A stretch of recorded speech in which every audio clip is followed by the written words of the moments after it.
Praise the Lord. ജീവജലം എന്ന പ്രതിദിന വാഗ്ദത്ത വചനത്തിലേക്ക് ലോകമെമ്പാടുമുള്ള ദൈവമക്കൾക്ക് വേഗം വരുന്നവനായ യേശുക്രിസ്തുവിൻ്റെ അതിപരിശുദ്ധ നാമത്തിൽ സ്നേഹ വന്ദനം. ഇന്ന് 2024 ഓഗസ്റ്റ് മാസം 3-ാം തീയതി ശനിയാഴ്ച.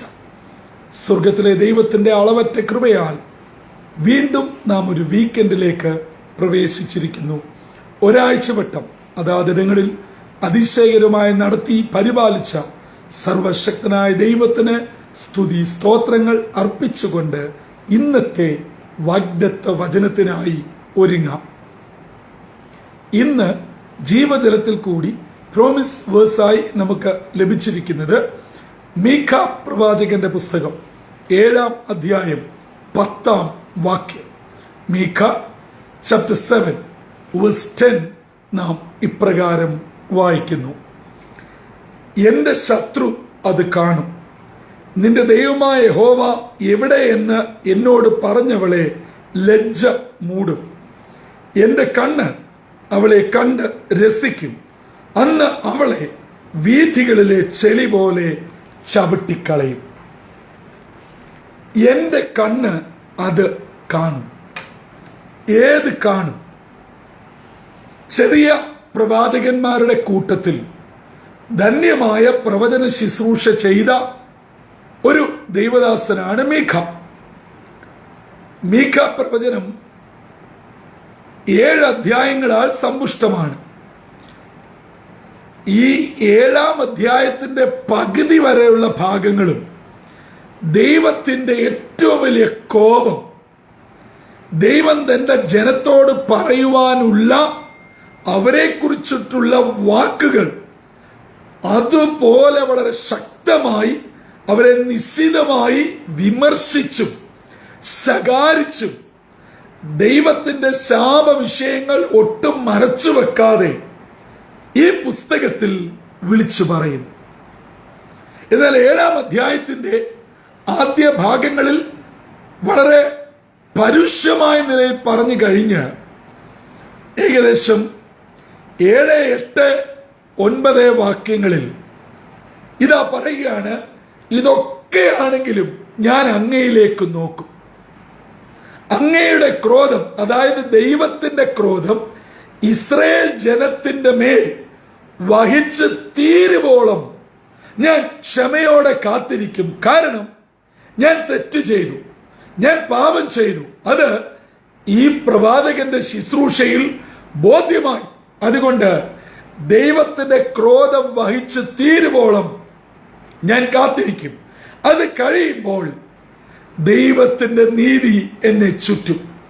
അങ്ങനെ ഞാൻ ദൈവകൃപയിലേക്ക് മടങ്ങുകയും ദൈവത്തിന്റെ കോപവും ക്രോധവും ശമിച്ചു കഴിയുമ്പോൾ എന്നെ തമ്പുരാൻ ചേർത്ത് പിടിക്കും. അതാണ് 10-ാം വാക്യം പറയുന്നത്. അത് എന്റെ ശത്രു കാണും. നിന്റെ ദൈവം എവിടെയെന്ന് പറഞ്ഞവൾ, അതായത് മറ്റു ജാതികൾ അനേകർ വിരൽ ചൂണ്ടി പറഞ്ഞു, ഇസ്രായേൽ ജനം ദൈവത്തിന്റെ ജനമാണ്, സ്വന്തം ജനമാണ്. എന്നിട്ട് എന്താണ് ഇങ്ങനെ? അങ്ങനെ നിന്റെ ദൈവം എവിടെയെന്ന് പറഞ്ഞവർ ലജ്ജിക്കും, തലതാഴ്ത്തും, നാണിക്കും. മാത്രമല്ല, ഞാൻ ഇനിയും അവരെ കാണുന്നത് വീഥിയിലെ ചെളി പോലെ അവരെ ചവിട്ടിക്കളയും. എന്നെ കേൾക്കുന്ന പ്രിയ ദൈവമക്കളെ, നമ്മുടെ ജീവിതത്തിൽ വിവിധങ്ങളായിട്ടുള്ള ഭാരങ്ങളും പ്രയാസങ്ങളും വരുമ്പോൾ, പ്രത്യേകിച്ച് ഒരു സുവിശേഷ വേലക്കാരനായിക്കൊള്ളട്ടെ, അല്ല ഒരു സാധാരണ വിശ്വാസി ആയിക്കൊള്ളട്ടെ, കുടുംബത്തിൽ നിന്നും മക്കളിൽ നിന്നും കൂട്ടായ്മയിൽ നിന്നും ചോദ്യങ്ങൾ വരും. പ്രാർത്ഥിക്കുന്ന നിങ്ങൾക്ക് ഒരു സുവിശേഷകനായ, ഒരു ദൈവദാസനായ, ഒരു പുരോഹിതനായ, ഒരു പാസ്റ്ററായ, ഒരു വൈദികനായ താങ്കൾക്ക്, താങ്കളുടെ കുടുംബാംഗങ്ങൾക്ക് എന്തുകൊണ്ട് രോഗമുണ്ടായി, എന്തുകൊണ്ട് ബുദ്ധിമുട്ടുണ്ടായി, എന്താണ് ഇങ്ങനെ? ഇങ്ങനെയുള്ള അനേക ചോദ്യങ്ങൾ നമ്മുടെ മുമ്പിൽ വരും.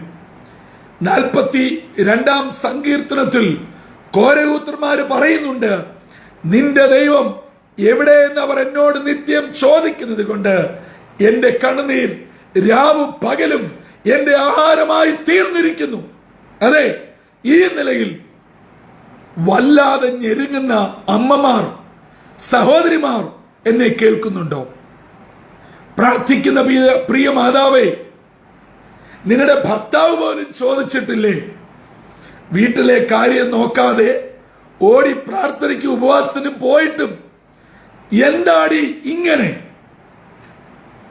നിങ്ങളുടെ മക്കള് ചോദിച്ചിട്ടില്ലേ?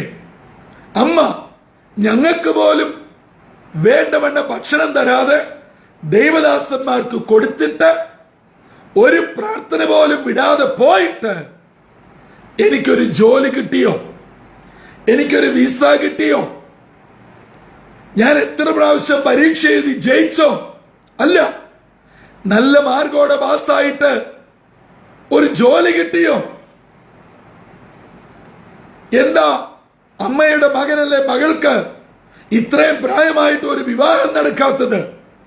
ഇങ്ങനെ ചോദ്യ ശരങ്ങൾ ഉയരുകയാണ്.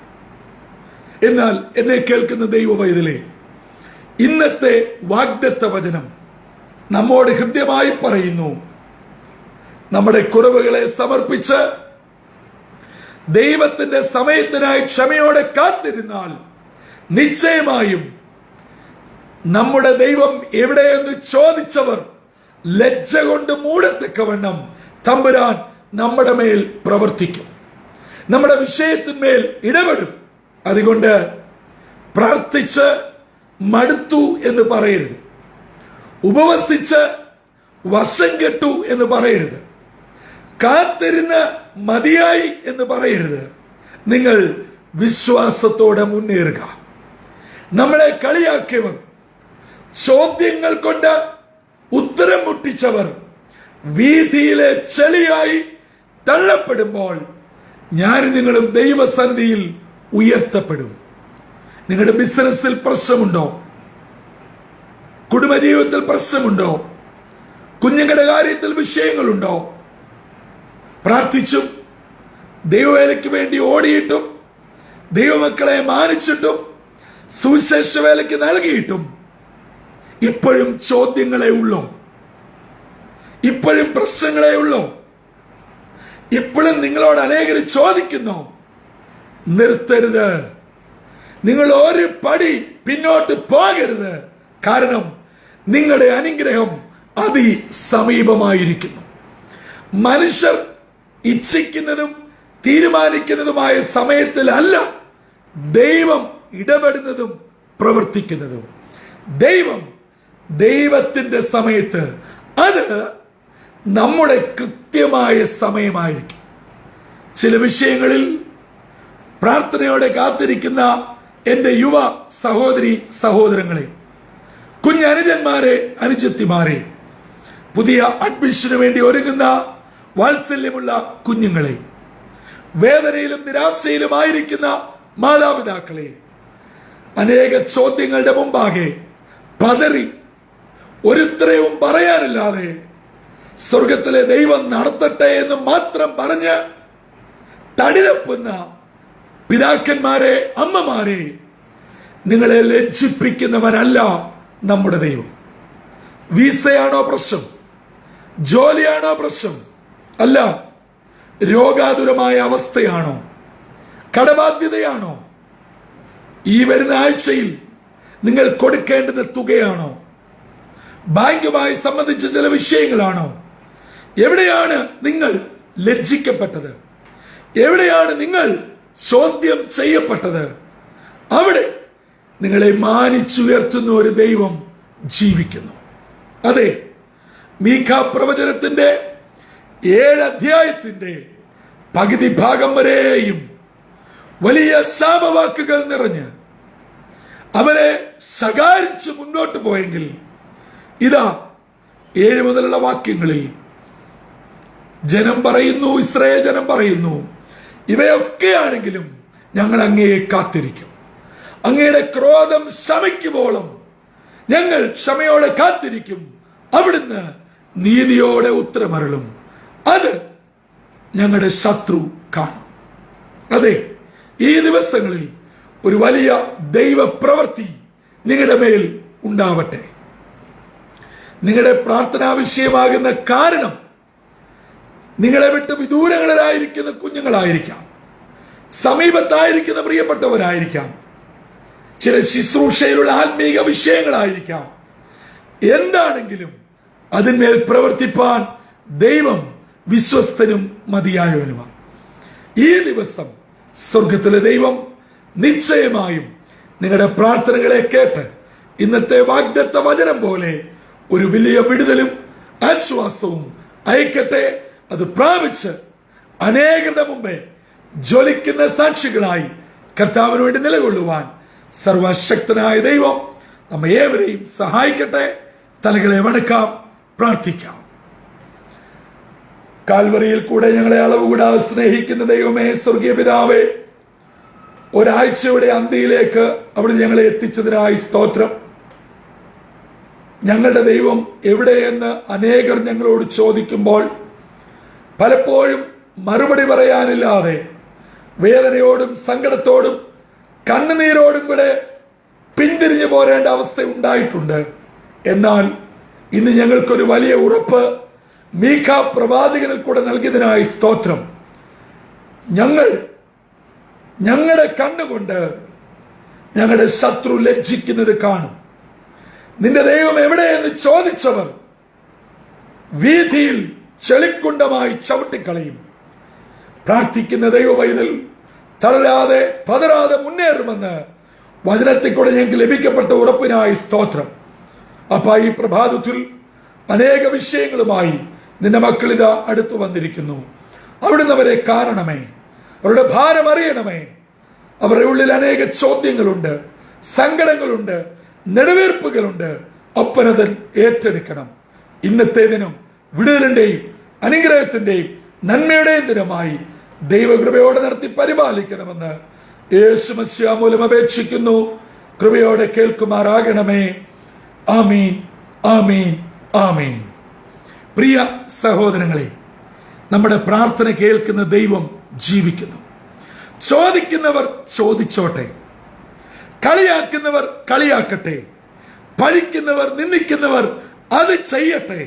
പക്ഷേ പ്രാർത്ഥിക്കുന്ന ദൈവ പൈതൽ പതരരുത്, തളരരുത്. വിശ്വാസത്തോടെ മുൻപോട്ട് പോകുക. നിശ്ചയമായും ചോദ്യം ചോദിച്ച ശത്രു ലജ്ജിക്കപ്പെട്ട് വീതിയിൽ ചെളി പോലെ ചവിട്ടിക്കളയുമ്പോൾ പ്രാർത്ഥിക്കുന്ന ദൈവ പൈതൽ സ്തോത്രത്തോടെ തല ഉയർത്തി നിൽക്കും. ജീവജലത്തിന്റെ എല്ലാ പ്രേക്ഷകരും ആ നിലയിൽ ജീവനുള്ള ദേഹിയായി കർത്താവിനെ സാക്ഷിച്ച് സ്തോത്രത്തോടുകൂടെ ജീവിപ്പാൻ സർവകൃപാലുവായ ദൈവം ഇന്നത്തെ ദിനം, ഇന്നത്തെ വാഗ്ദത്ത വചനത്താൽ നമ്മെ ഏവരെയും ഒരുക്കട്ടെ. അതിനായി നമ്മെ തന്നെ സമർപ്പിക്കാം. കർത്താവിന്റെ അനുഗ്രഹിക്കപ്പെട്ട മുന്തിരിത്തോട്ടത്തിൽ നിന്നും brother Santhosh Kodukulanji. God bless us all.